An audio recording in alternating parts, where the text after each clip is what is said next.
Voy a ver si... Bueno, les decía entonces que la primera definición que nos da Sánchez Vázquez es una especie de delimitación de todo tipo de teoría. Él dice especulativa, es decir, que lucubra en base a la razón, a la mera razón, un sistema normativo único. Él se opone a esa forma de concebir la ética. ¿Por qué? Porque es imposible identificar la cantidad y la variedad increíble de comportamientos humanos en una sola forma histórico concreta. Es decir, el comportamiento moral, eso es irrefutable, ha ido variando de acuerdo a la época, de acuerdo al lugar. No son lo mismo las normas con las cuales se manejaban nuestros abuelos, y ni siquiera, fíjense ustedes, tampoco podemos decir que sea el mismo sistema moral o el mismo código normativo que existía en la Edad Media, en cualquier pueblo de Europa, que en el siglo XXI en algún país latinoamericano. Es decir, objetivamente vemos que hay normas que van variando con el tiempo y con el lugar. Entonces, ¿qué es lo que vamos a tratar de hacer acá? Vamos a tratar de ver justamente a la moral como un tipo de conducta especial, porque hay muchísimas disciplinas que abordan la conducta humana, como puede ser el derecho, la psicología, la sociología, pero, a ver, la ética aborda especialmente el hecho moral, ¿sí? La conducta moral de individuos que están ubicados en un espacio y un tiempo determinado, y que además interactúan con el grupo social en el cual se encuentran insertos. Es decir, la ética, además, la moral, existe necesariamente y cumple un tipo de función social. Bueno, dicho esto, vamos a ver que justamente el debate se trata con un tipo de concepción de la ética que es una ética fundada en el normativismo, es decir, una ética que dicta leyes, principios o normas que deberían ser válidos para todos los hombres en todo tiempo y lugar. Eso es otra forma de concebir la ética, y es una forma con la cual, dice Sánchez Vázquez, se pierde esa riqueza que tiene y esa característica que tiene cada grupo social, y lo que él llama la moral histórica concreta. ¿Sí? No vamos a desconocer, dice Sánchez Vázquez, que la norma ciertamente es un elemento que está dentro de una concepción moral. Es decir, no obramos por impulso, no obramos, sino que ya sea para llevarla adelante o para no obedecerla o no concretarla, hay una norma que existe en todos nosotros.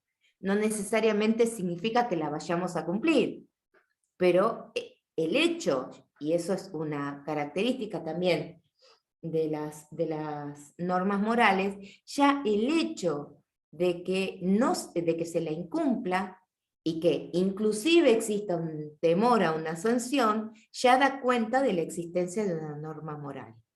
Entonces, lo primero que vamos a decir es que no es tarea de la ética dictar normas o proponer códigos morales. ¿Sí? Entonces, ¿cuál va a ser la tarea de la ética?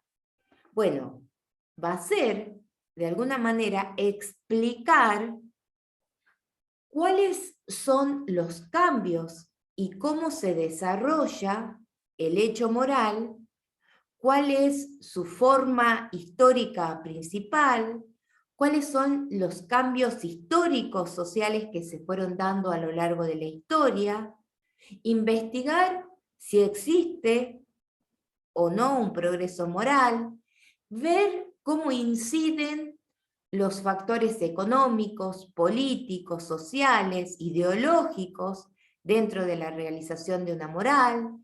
Es decir, va además a investigar sobre la estructura del juicio moral. Va a ver cómo se justifica dentro de una sociedad ese juicio y sobre todo, tratar de demostrar que no existe un normativismo ético a priori, fuera de toda experiencia y fuera de las condiciones reales, materiales, con las que se desenvuelve una sociedad. Acá, ustedes van a ver, traten de imaginarse un hecho moral y cómo lo explicarían ustedes. Vamos a ver que hay dos intentos de explicar a lo largo de toda la historia, y uno va a decir lo siguiente: se actúa en base a un principio, a una ley moral, y esa ley moral siempre debe ser obedecida por todos los hombres en todo tiempo y lugar. Esa es una forma de concebir las acciones fundada en lo que se denomina un idealismo. ¿Por qué? Porque hace abstracción de todas las condiciones materiales que rodean un hecho moral, del contexto histórico, de todo aquello que pueda tener un anclaje en este hecho moral al cual nos referimos. También tenemos otra forma de explicar las acciones morales, y es diciendo lo siguiente: las acciones, son morales o no, podemos explicarlas no por los principios, no por las leyes, sino por las consecuencias que tienen esas acciones. Bueno, parecieran que estas son las dos únicas formas de explicar un hecho moral. Y por eso es importante este texto que estamos viendo, porque va a hacer un intento, por otro lado, de superar esto. Porque el peligro al cual se enfrenta la ética, dirá Sánchez Vázquez, es considerar que no puede hacer nada más que teoría. Es decir, solamente puede opinar si existe una metaética, es decir, ponerse por afuera de una teoría y decir en qué consisten las normas, en qué consiste o a qué llamamos un deber, etcétera, etcétera. Nosotros, dice Sánchez Vázquez, lo que tenemos que rescatar del fenómeno moral es su riqueza histórica, su riqueza social. Y si nosotros amputamos al hecho moral de ese vínculo con ese contexto histórico, queda en nombre, dice Sánchez Vázquez, de una supuesta neutralidad ideológica y moral, queda un hecho que, además de no poder explicar una situación, un contexto, un problema, amputa justamente a la moral que vemos, y esto es objetivamente irrefutable, que va variando a través del tiempo. Fíjense ustedes que, y esto no lo desconoce Sánchez Vázquez, hay un peligro, que es el peligro de caer en un relativismo ético. ¿Qué sería un relativismo? A ver, ¿qué se les ocurre a ustedes que sería un relativismo ético? ¿Y cuál sería el peligro? Están muteados, ¿no? Vamos a empezar por lo siguiente. ¿Entendieron hasta acá lo que yo les más o menos les estuve diciendo? ¿Sí? Sí, sí, se entendió. Bueno. Yo por relativismo ético entiendo que es una situación que no es concreta. Por ejemplo, robar es algo que universalmente está mal. Y un relativismo ético sería una situación donde no se puede medir la gravedad, el daño que se realiza a la moralidad social. No sé si me explico. Sí. Claramente vos captás en donde el hecho, la particularidad que tiene el relativismo, que no se puede establecer dónde está el hecho moral y dónde no está. ¿Por qué? ¿Saben por qué da esa sensación? Porque el relativismo lo que hace es decir, las acciones morales, las normas, dependen del contexto. Y si es relativo al contexto. Y si todo es relativo, ¿todo vale? Esa es la pregunta que se hace el relativismo. Y si decimos todo vale, le estamos diciendo nada vale. Entonces, quienes, por ejemplo, Kant, que es uno de los representantes de este normativismo al cual, el cual estamos cuestionando ahora, Kant dirá, no, hay normas que son absolutas, que tienen valor en todo tiempo y lugar. ¿Qué es lo contrario a relativo? Es algo que es absoluto. Algo que es absoluto es algo que no depende de nada. ¿Sí? ¿Y qué es lo que no depende de nada, va a decir Kant? La ley moral, dirá Kant, no depende ni de... no depende de un sujeto, no depende, la ley moral está en la razón y en la cabeza de todos los hombres en todo tiempo y lugar. Sánchez Vázquez dice, miren, si nosotros consideramos que la ética hace esto, estamos quitando al hecho moral toda la riqueza que tiene y algo que, digamos, estamos relegando a la ética al mero campo de la especulación teórica. Y sin embargo, hay cosas que nosotros reconocemos no solo en nuestras vidas, sino problemas que inclusive se dan dentro de una sociedad y que existen. Y hay reglas que vemos que fueron variando. Imagínense a nuestras abuelas que alguien les dijera, mirá, dentro de 40 años es la idea de familia tradicional en donde existe un padre proveedor, una madre que se dedica a la casa y los hijos que van y toda la familia va el domingo a misa y bla, bla, bla. En 40 años va a existir en el Código Civil de un país la idea de una familia monoparental, de una familia homoparental. Va a existir el matrimonio igualitario, la sociedad va a aceptar que el amor tiene distintas expresiones, es decir, y no eso solamente, porque habrá quien esté de acuerdo o quien no. A ver, el rol de la mujer, el rol de esa misma abuela, 40 años después, no va a ser el mismo, ¿o sí? Entonces, esto es lo que Sánchez Vázquez dice, no puede existir una ética normativa y única. Ojo, yo les estoy vendiendo ahora a Sánchez Vázquez, pero en la próxima unidad les voy a vender Kant con la ética normativa como, vamos a mostrar las ideas de uno y otro.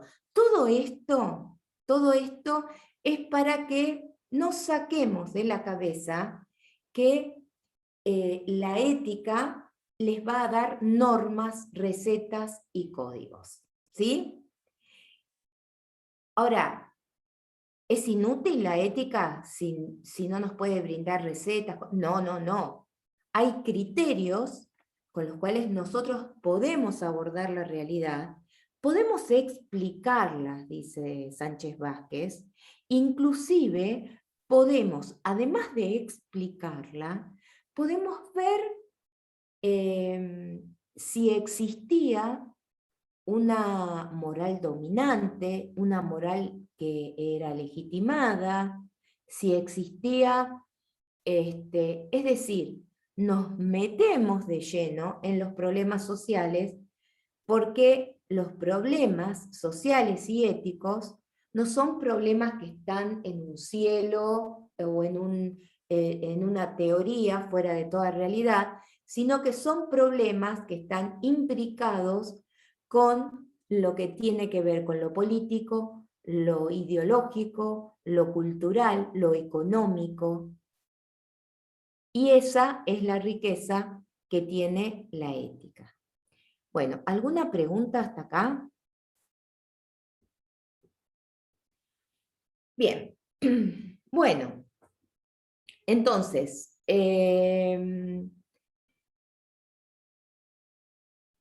decimos, la ética va a abordar las formas históricas y sociales principales, va a tratar de explicar por qué se dan esos cambios históricos, va a tratar de ver si hay un progreso moral, va a tratar de ver en qué manera inciden los factores económicos y sociales y políticos, y sobre todo va a tratar de dejar de lado la idea de un sistema normativo único y superar el peligro del relativismo ético. Bueno, ¿cuál entonces va a ser el objeto de la ética? Empecemos por preguntarnos cuáles son algunas de las cuestiones éticas. Van a ver ustedes en el resumen que hace Sánchez Vázquez que él presenta distintas situaciones dilemáticas. Cuando hablamos de dilema moral, es importante tener en cuenta que un dilema moral no significa primero, un dilema es algo entre lo que hay que elegir. Bueno, no es un dilema moral elegir entre dos principios o dos normas que tengan un valor moral positivo. Perdón, entre dos normas que tengan una un valor positivo y otra un valor negativo, porque eso es muy fácil. Si hay que elegir entre algo que está bien y entre algo que está mal, bueno, no significa ningún dilema, ya sabemos qué es lo que está bien y qué es lo que está mal. Por el contrario, el dilema moral es cuando hay dos hechos moralmente positivos, dos valores o principios positivos, y tenemos que elegir entre uno de los dos. De modo que, eligiendo uno, relegamos el otro a la nada. Hay muchos ejemplos de esto. Bueno, lo que nosotros tenemos que tener en cuenta, dice Sánchez Vázquez, es que hay muchas situaciones en donde tenemos auténticos dilemas. Él pone el ejemplo, dice, supongamos que alguien tiene un amigo muy querido. Contextualicemos. En la Segunda Guerra Mundial, alguien que está en un grupo que pretende resistir a los nazis, digamos que descubre que su mejor amigo es un nazi. ¿Qué tengo que hacer? ¿Denunciarlo? Y dejar de, a pesar de que es mi mejor amigo, o quedarme en silencio porque es en nombre de una lealtad a una amistad. O sea, ¿debo decir siempre la verdad? O a veces, para evitar una situación mala, debo mentir. ¿Debo decir siempre la verdad y causar daño? ¿O no infiero un daño, pero oculto la verdad? Miren, hay un sinfín de situaciones dilemáticas por el cual todos hemos pasado y que nos muestran la complejidad de lo que significa un juicio moral. Todos estos problemas son problemas prácticos. Son problemas que plantean relaciones efectivas, concretas, entre individuos y otros individuos e individuos con una sociedad. Y además, la solución de estas situaciones no afectan solamente a un sujeto, sino que probablemente haya otras personas que van a experimentar las consecuencias de esa acción. Es decir, una decisión de un dilema puede afectar a un individuo o puede afectar a grupos sociales enteros. O finalmente puede afectar a una comunidad entera, a un grupo social completo. Es decir, los individuos generalmente actúan tomando en consideración, ya sea para cumplirla o no, como decíamos antes, ciertas normas, ciertas reglas, y que son esas reglas que una sociedad tiene como en una valoración alta, es decir, considera que son reglas dignas y que deberían ser cumplidas. Esas normas, en primer lugar, no son impuestas, sino que son internalizadas por ese individuo, es decir, que el individuo acepta íntimamente y reconoce la obligatoriedad de esa norma. No significa que la cumpla, repito, sino que la acepta. Y comprende que tiene el deber de actuar en función de esa norma. Cuando pasa eso, decimos, bueno, sí, un hombre se comporta moralmente. Bueno, una vez que se realiza una serie de normas, alguien puede decir algo acerca de esa norma, es decir, puede emitir un juicio acerca de una acción que obedecía a una norma. X hizo bien en delatar a su amigo. O X es un desleal porque traicionó a su amigo. O sea, tenemos normas, tenemos juicios sobre esas normas. Entonces, por un lado, tenemos actos o modos de comportarse los hombres ante ciertos problemas que llamamos morales. Y por otro lado, tenemos juicios que se realizan sobre esos actos. ¿Sí? Claramente, esos actos presuponen normas que se llevan adelante. Y esas normas son las que le señalan a los individuos qué es lo que debe hacer, independientemente de que lo cumpla o no la cumpla. Es decir, nuestra vida tiene problemas prácticos y a pesar de que ustedes no sepan qué es un juicio, qué es una norma, reconocen todo esto que yo les estoy diciendo simplemente por el hecho de basarse en la vida que ustedes tienen. Bueno, entonces, cuando nosotros reflexionamos sobre esto, ya estamos pasando del plano de la práctica moral a la teoría moral. Dice Sánchez Vázquez, pasamos del plano de la moral efectiva a la moral reflexiva. A diferencia de los problemas morales con los cuales que yo les enunciaba recién, esos dilemas que hablábamos, los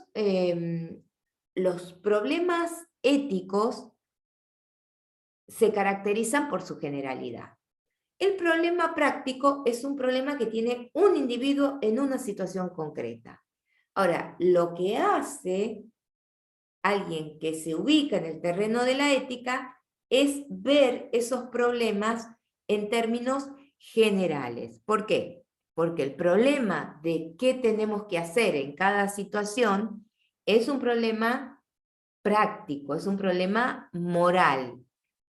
Ahora, el problema de cómo explicar por qué una persona, por qué una comunidad se comporta o enarbola determinadas normas, ese sí ya es un problema ético, ¿sí? Un individuo no define en sí mismo qué es algo bueno, sino que esa valoración le llega en la medida que es miembro de un grupo social, que tiene una determinada concepción de la vida, del mundo, etc. ¿Sí? Y eso ya está, digamos, incorporado, internalizado en ese individuo. Ahora, el problema de por qué los individuos que integran una sociedad consideran algo que es bueno es un problema que debería o debe reflexionar la ética o el investigador moral. Bueno, otros problemas son el de definir la esencia de la moral, cuál es la característica que tiene un acto moral, y vamos a ver en ese sentido que el problema de la esencia de la moral remite, es decir, cuál es el núcleo de la moral, cuáles son los pilares sobre los cuales se asienta un hecho moral. Vamos a ver que que refiere inmediatamente al problema de la responsabilidad. Es decir, en qué medida podemos considerar responsable a alguien que realiza un acto, este es el primer punto, y en segundo lugar, un acto moral, decimos, que remite a una responsabilidad en la medida que aquel que realiza un acto debe asumir, en otras palabras, hacerse cargo de ese acto que realiza. Ahora bien, el problema de la responsabilidad va indisolublemente unido al problema de la libertad. ¿Por qué?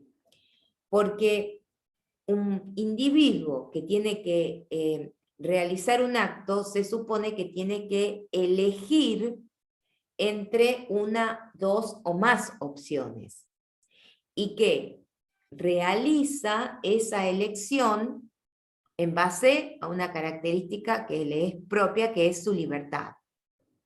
Es decir, el problema de la decisión va ligado al problema de la elección libre de un acto digamos, de un individuo que decide llevar adelante un acto, pero ese acto supone una voluntad que es libre. Por eso, la libertad es inseparable de la responsabilidad. Dice Sánchez Vázquez, decidir y obrar en una situación concreta es un problema práctico-moral, pero investigar el modo cómo se relaciona la responsabilidad moral con la libertad, ver si hay algún determinismo en los sujetos o en la sociedad, ver si esta libertad se encuentra coartada o no, ese es un problema teórico que le corresponde a la ética. Entonces, problemas como la obligatoriedad moral, como la naturaleza y fundamento de la conducta moral, el problema de si es un acto individual o colectivo, todos esos problemas son problemas que deben ser abordados por la ética. Ahora bien, dijimos al comienzo que la ética va a intentar explicar y aclarar, o en todo caso investigar, digamos, cuáles son las características de una moral que varía, que va variando históricamente y que con esa mutabilidad, con esa variación, van también cambiando muchos de sus principios y de sus normas. Figurémonos, dice Sánchez Vázquez, que exista alguien que nos diga, no, lo que hay que hacer es mostrar cómo hay principios y normas que se encuentran en una sociedad siempre en todo tiempo y lugar. Bueno, hacer esto, dejar de lado toda experiencia histórica y moral, significa caer en el riesgo de dejar de explicar la realidad que supone un hecho concreto. Él usa la palabra amputación, amputamos la realidad, ese fenómeno moral. Pero no deja de ser cierto que ciertas teorías, dice, tratando de llevar adelante esto, en realidad se vuelven hasta casi doctrinarias, dogmáticas, y dejan de ser una investigación o dejan de tratar de esclarecer la moral como un comportamiento efectivo, o sea, que se da en la realidad, y comienza a ser, dice Sánchez Vázquez, una especie de justificación ideológica de una moral dada. Y que en realidad, y esto es muy importante, responde a necesidades sociales determinadas, o sea, de un sector de la sociedad. Y se eleva esas necesidades sociales al rango de principios y normas universales, válidos para todos los hombres.